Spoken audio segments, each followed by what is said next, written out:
नमस्कार, मी Sarjerao Salve, Star India one मध्ये आपणा सर्वांचं हार्दिक स्वागत करत आहे। पीडित मुलीच्या घराबाहेर दहशत माजविणाऱ्या मुख्य आरोपी पाठोपाठ त्यांच्या 2 साथीदारांना पोलिसांनी केली अटक। कल्याणमधील अल्पवयीन मुलीवर लैंगिक अत्याचार करून हत्या केल्याप्रकरणी पीडित मुलीच्या घरासमोर तरुणांनी दहशत माजविल्याप्रकरणी वरिष्ठ पोलीस निरीक्षक अशोक कदम यांची तडकाफडकी बदली करण्यात आली। या प्रकरणातील मुख्य आरोपी पुरुषोत्तम शेलार याला अटक करण्यात आली।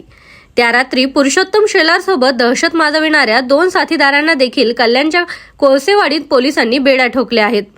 साहिल कालावार आणि अनिकेत नितनवरे अशी यांची नावे आहेत आणि या प्रकारच्या पुढील तपास सुरू आहे। ही माहिती कल्याणजी घेटे एसीपी कल्याण यांच्याकडून प्राप्त। हा सर, जे पीडित कुटुंबियांच्या घराबाहेर जे गुन्हा घडला काय प्रकार होता? 2 तारखेच्या रात्री सुमारास 2 ते 2:30 वाजेच्या सुमारास त्या भागात 3 लोक संशयितरित्या फिरत होते आणि त्यांनी त्या भागात आरडाओरड केली।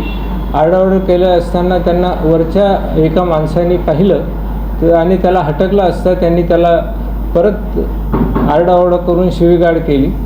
त्या अनुषंगाने आम्ही कोळसेवाडी पोलीस स्टेशनमध्ये 3 लोकांच्या विरोधात गुन्हा दाखल केलेला आहे आणि काल त्यांना आम्ही ताब्यात घेऊन मान्य न्यायालयात हजरसुद्धा केलेला आहे। यांचा येण्याचा तिथे उद्देश काय होतं त्याबाबत आता सखोल तपास चालू आहे। तिथे कोण आहे सर आणि त्याच्या टेक्निकल काय नाव काय? त्यातला जो मुख्य शिवीगाळ करणारा इसम होता त्याचं नाव आहे शेलार म्हणून आहे, तो पुरुषोत्तम शेलार।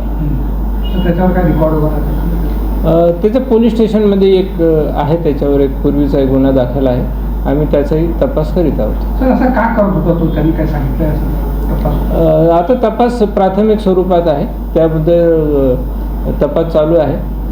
तपासाच्या अंती आपल्याला सगळ्या निष्कर्षापर्यंत पोहोचता येईल।